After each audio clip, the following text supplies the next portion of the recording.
అందరికీ నమస్కారం. 10వ తరగతి బోర్డ్ పరీక్షలు. జీవితంలో ఇదొక పెద్ద మైలురాయి కదా. నాకు తెలుసు, ఈ టైంలో చాలా ఒత్తిడిగా, కొంచెం ఆందోళనగా అనిపించడం చాలా సహజం. ఒక స్కూల్ కౌన్సిలర్గా విద్యార్థులు పడే కష్టాన్ని నేను ప్రతిరోజూ చూస్తుంటాను. ఒక్కసారి నిజాయితీగా ఆలోచించండి. పరీక్షలంటే భయంగా ఉందా? అబ్బా, ఎంత చదివినా ఏమీ గుర్తుండట్లేదనిపిస్తోందా? మనమింత కష్టపడి చదివినా దానికి తగ్గ మార్కులు రాకపోతే ఎలా అని టెన్షన్గా ఉందా? మీలో చాలామందికి ఇలానే అనిపిస్తుంటే కంగారు పడకండి. ఈ భయాన్ని, ఈ ఆందోళనను పక్కన పెట్టి మనం పడే కష్టాన్ని అద్భుతమైన మార్కులుగా ఎలా మార్చుకోవచ్చో వచ్చే కొద్ది నిమిషాల్లో మనం కలిసి తెలుసుకుందాం. సరైన పద్ధతి ఫాలో అయితే చాలు, విజయం మన వెంటే ఉంటుంది. సరే, మరి మొదలుపెడదామా? ముందుగా మనం ఎదుర్కొనే అతిపెద్ద సమస్య చదివింది గుర్తుపెట్టుకోవడం ఎలా. చాలామంది గంటల తరబడి పుస్తకం ముందు కూర్చుంటారు, కాని ఏం లాభం? పేజీలు మాత్రమే ముందుకు వెళ్తాయి, చదివింది ఒక్క మొక్క కూడా బుర్రకెక్కదు. ఈ సమస్యకి ఒక సింపుల్ కాని చాలా పవర్ఫుల్ పరిష్కారం ఉంది. దాని పేరే యాక్టివ్ రీకాల్. చాలా సింపుల్. మనం చదివిన దాన్ని పదే పదే చూడ్డాన్ని ప్యాసివ్ రీడింగ్ అంటారు. అలా కాకుండా చదివిన విషయాన్ని మన మెదడులోంచి బలవంతంగా బయటకు లాగడానికి ప్రయత్నించడమే యాక్టివ్ రీకాల్. ఇది మన బ్రెయిన్కి ఒక ఎక్సర్సైజ్ లాంటిదన్నమాట. సరే, దీన్ని ఇప్పుడు లైవ్గా చేసి చూద్దాం. ఉదాహరణకి, నేను సైన్స్లో ఒక పారా చదివాననుకుందాం. ఓకే, ఇప్పుడు పుస్తకం మూసేస్తున్నాను. ఇప్పుడు దాన్ని గుర్తు చేసుకుంటున్నా. కిరణజన్య సంయోగ క్రియ అంటే మొక్కలు సూర్యరశ్మి, నీరు, కార్బన్ డయాక్సైడ్ ఉపయోగించుకుని వాటి ఆహారాన్ని అవే తయారు చేసుకుంటాయి. ఈ ప్రాసెస్లో ఆక్సిజన్ను బయటికి రిలీజ్ చేస్తాయి. చూసారా? ఇలా ఎవరికో పాఠం చెప్తున్నట్టు మనకు మనం చెప్పుకుంటే ఆ కాన్సెప్ట్ మెదడులో బలంగా ప్రింట్ అయిపోతుంది. ఓకే, చదివింది గుర్తుపెట్టుకోవడం అనేది మొదటి స్టెప్ మాత్రమే. కానీ అసలైన ఆట ఇక్కడే మొదలవుతుంది. అదే తప్పుల నుండి నేర్చుకోవడం. ప్రాక్టీస్ చేసి మనం ఎక్కడ తప్పులు చేస్తున్నామో విశ్లేషించుకుంటేనే కదా మనం ఇంప్రూవ్ అయ్యేది. ఈ స్లైడ్లో ఉన్న మాట చూడండి. పాత పేపర్లు మనకు దిక్సూచి లాంటివి.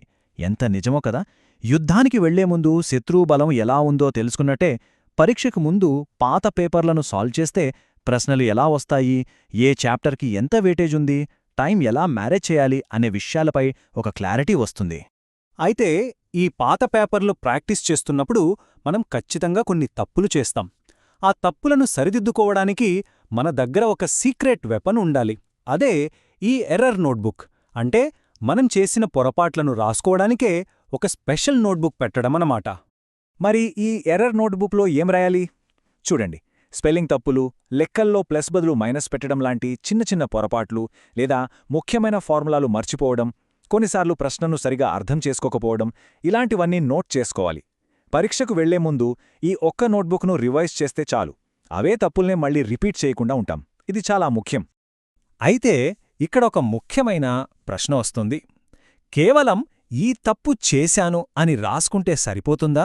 అస్సలు సరిపోదు. అసలు ఆ తప్పు ఎందుకు చేశాం? దాని వెనుక ఉన్న అసలు కారణమేంటి? దాన్ని ఎలా తెలుసుకోవాలి? ఇక్కడే మనకు మైండ్ మ్యాప్స్ చాలా బాగా హెల్ప్ చేస్తాయి. ముఖ్యంగా సోషల్ స్టడీస్ లాంటి సబ్జెక్టులలో ఒక చారిత్రక సంఘటనకు మరో సంఘటనకు మధ్య ఉన్న లింక్ని అర్థం చేసుకోవడానికి మైండ్ మ్యాప్స్ అద్భుతంగా పనిచేస్తాయి. ఒక డయాగ్రామ్ లాగా గీసుకోవడం వల్ల మన తప్పుకు మూలకారణం ఎక్కడుందో విజువల్గా అర్థమవుతుంది.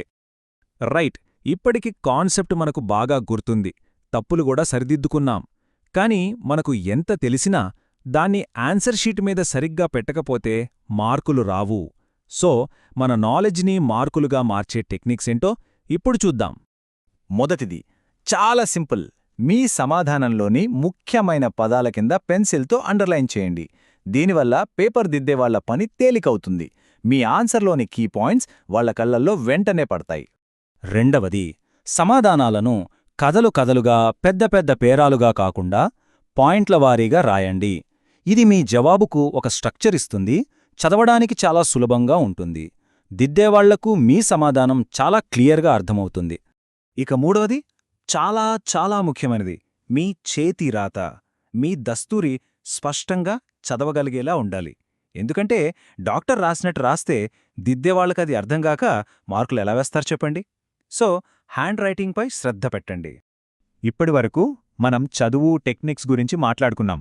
కానీ ఈ టెక్నిక్స్ అన్నీ పనిచేయాలంటే మన బ్రెయిన్ ఫ్రెష్గా ఉండాలి కదా.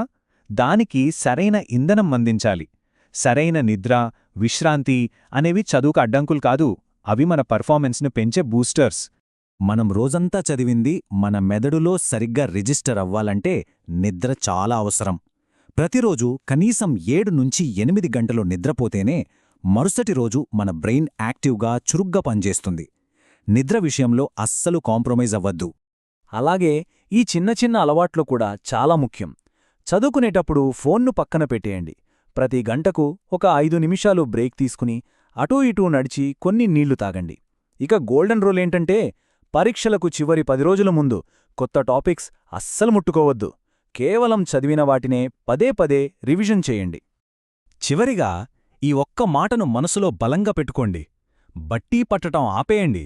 కాన్సెప్ట్ను అర్థం చేసుకోవడం మొదలుపెట్టండి. మిమ్మల్ని మీరు నమ్మండి. మీ కష్టం ఎప్పటికీ వృధాపోదు. మీరందరూ తప్పకుండా గొప్ప విజయం సాధిస్తారు. All the best.